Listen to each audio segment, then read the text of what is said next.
ये कहानी एक खतरनाक श्रापित भूतनी की है। ये बहुत ही मायावी भूतनी थी। रात के समय में ये और भी ज्यादा ताकतवर होती थी। हजारों साल पहले की बात है। धामापुर नाम का एक गांव था। इस गांव के लोग अपनी जिंदगी बहुत ही खुशहाली से जीते थे और बहुत ही खुश रहते थे। इन लोगों को कोई चिंता नहीं थी। एक वक्त ऐसा था कि ये गांव एक आदर्श गांव था। यहाँ के लोग मेहनत करके खेती करते थे और खुशहाली से जीते थे। फसल अच्छी होने के कारण यहाँ के लोग खुश थे। लेकिन कुछ साल बाद एक खतरनाक भूतनी की श्राप के वजह से इस गांव की खुशियों को नजर लग गई। ये भूतनी रात के अंधेरे में छोटे बच्चों को चराने के लिए गांव में आती थी। उसकी हाथ में हमेशा एक दूध का कटोरा रहता था और घर के पास जाकर अपनी डरावनी आवाज में बोलती, दूध ले लो, बच्चा दे दो। दूध ले लो, बच्चा दे दो। दूध ले लो। इस तरह से हर एक माँ अपना बच्चा उस भूतनी से बचाने की कोशिश करती और अपना बच्चा घर में अपने पास छुपाकर रखती थी। उस भूतनी की डरावनी आवाज सुनकर लोग बहुत ही डर जाते और अपने घर के दरवाजे बंद कर लेते थे। रात को उस भूतनी की डर से कोई भी बाहर नहीं निकलता था। अगर किसी ने गलती से घर का दरवाजा खोल दिया तो वो भूतनी उसी के बच्चे को मार के घसीटते हुए जंगल में ले जाती। इस तरह गांव के लोग उस भूतनी की वजह से बहुत ही परेशान थे। अरे बागा, सुनो तो, क्या तुमने कल रात को उस भूतनी की डरावनी आवाज सुनी क्या? शायद हमारे गांव में वो भूतनी कल रात को आई थी। हाँ, बहुत ही डरावनी आवाज थी उसकी। मेरी तो नींद ही उड़ गई। कमला, क्या तुमने भी उस भूतनी की डरावनी आवाज सुनी क्या? हाँ शेठ जी, मैंने उसकी आवाज सुनी। कल रात को वो भूतनी मेरे घर के पास आई थी। उसकी डरावनी आवाज सुनकर मैंने घर का दरवाजा तुरंत बंद कर दिया और अपना बच्चा अपने पास छुपाकर रखा।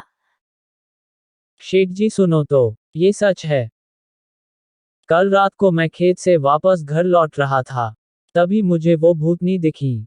वो भूतनी मुझे देखे उससे पहले मैं झाड़ी में छुप गया। बहुत ही खतरनाक है वो भूतनी। कल तो अमावस की रात है। मुझे कुछ तो दिमाग लगाकर उस गांव का छोटा बच्चा या लड़का इधर जंगल में लाना ही पड़ेगा। मुझे कुछ तो दिमाग लगाना ही होगा और ये काम मुझे किसी भी तरह से कल करना ही होगा।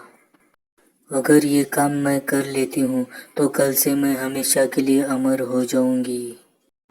हा हा हा हा हा हा, मैं हमेशा के लिए अमर हो जाऊंगी। हा हा हा हा हा हा हा। इस तरह से वो भूतनी अमावस की रात गांव में चली जाती है।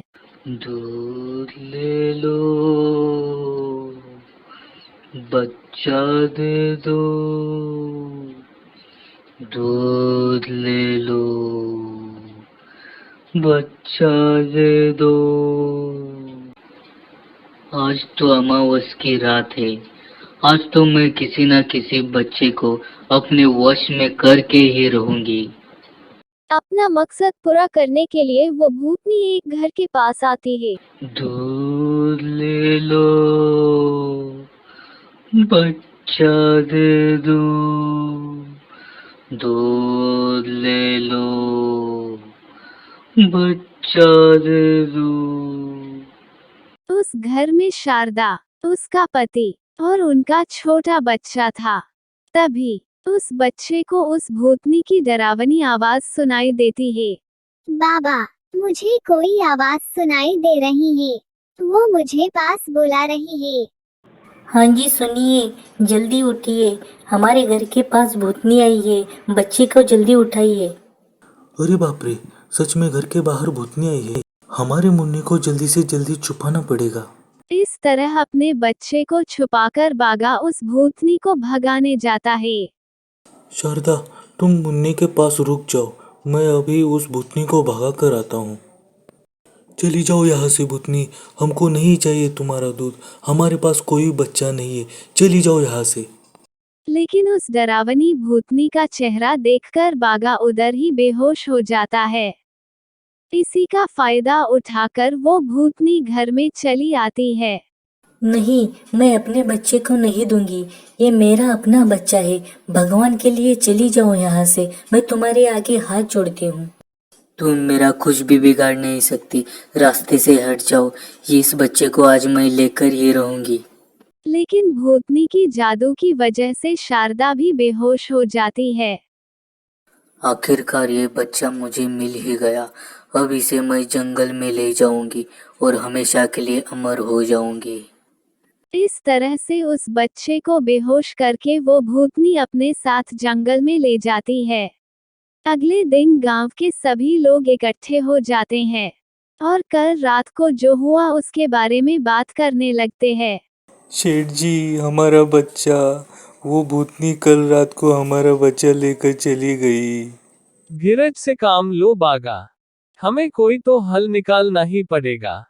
मैं तो कहता हूँ कि हम सब गांव के लोग जाकर उस भूतनी को मार डालते हैं। नहीं अमर बाबू, हम उस भूतनी को नहीं मार सकते, बहुत ही मायावी है वो भूतनी, वो नहीं मर सकती थी। अरे शेठ जी, हमका तो लगता है हमारे गांव के भलाई के लिए और हमारे बच्चों की हिफाजत के लिए किसी मांत्रिक को बुलवाना ही पड़ेगा। सही बात है तुम्हारी, हमें मांत्रिक को बुलाना ही पड़ेगा। मुझे एक मांत्रिक मालूम है, हम सब लोग उसके पास जाते हैं। इस तरह से वो सब लोग एक मांत्रिक के पास जाते हैं। बाबा जी, हमारी मदद कीजिए, मेरा बच्चा वो भूतनी लेकर गई, भगवान के लिए हमारी मदद कीजिए। हम बहुत ही परेशान हैं, न जाने कहाँ पे ले गई है हमारे मुन्नी को। आप निश्चिंत रहिए, चिंता मत कीजिए, अवश्य मैं आपके बच्चे को जरूर छुड़ाऊंगा। वो भूतनी गांव के और भी बच्चों को ले जा सकती है, उससे पहले मुझे अपने शक्तियों से उस भूतनी को अपने वश में करना होगा। अब जो मैं कह रहा हूँ वो ध्यान से सुनो। शारदा, तुम आगे आ जाओ और इधर बैठ जाओ, अभी पता चलेगा कि तुम्हारा बच्चा कहाँ है। इस तरह से शारदा आगे जाकर घबराते हुए बैठ जाती है और तभी वो मांत्रिक अपना तप शुरू करता है।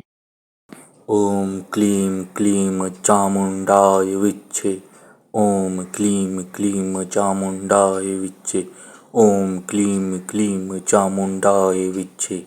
मांत्रिक के तप की वजह से वो भूतनी उधर आ जाती है और जोर की हवा बहने लगती है। ए मांत्रिक, तुमने क्यों बुलाया है मुझे? तुमने इनके बच्चे को कहाँ पर छुपा कर रखा है, बताओ। नहीं बताऊंगी, उस बच्चे को मार के मैं हमेशा के लिए अमर हो जाऊंगी। नीचे बैठ जाओ यहाँ पे और अच्छे से बताओ तुमने इनका बच्चा कहाँ पर रखा है, नहीं तो मैं गंगा का पवित्र जल डालकर तुम्हें हमेशा के लिए भस्म कर दूंगा। दूर रखो, वो पवित्र जल मुझसे दूर रखो, मुझे बहुत डर लगता है उस पवित्र जल से, मुझ पर मत डालो। मैं बताती हूँ मैंने इनका बच्चा कहाँ पर रखा है। उस झाड़ी के पीछे, उस झाड़ी के पीछे मैंने रखा है इनके बच्चे को। अब मुझे जाने दो, अब जाने दो मुझे यहाँ से, छोड़ दो मुझे मांत्रिक। पहले तुम मुझसे वादा करो कि इसके बाद कभी भी इस गांव में तुम नहीं आओगी और यहाँ के लोगों को कभी भी तकलीफ नहीं दोगी। हाँ, मैं वादा करती हूँ, इसके बाद कभी मैं इस गांव में नहीं आऊंगी और इन लोगों को कभी तकलीफ नहीं दूंगी। इस तरह से वो लोग झाड़ी में उस बच्चे के पास जाते हैं। मांत्रिक उस बेहोश बच्चे के ऊपर पवित्र जल डालकर उठाता है और उसको ठीक करता है।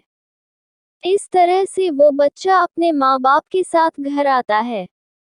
आखिरकार वो डरावनी भूतनी उस गांव से हमेशा के लिए दूर चली जाती है और गांव के लोग पहले जैसे खुशहाली से जीने लगते हैं।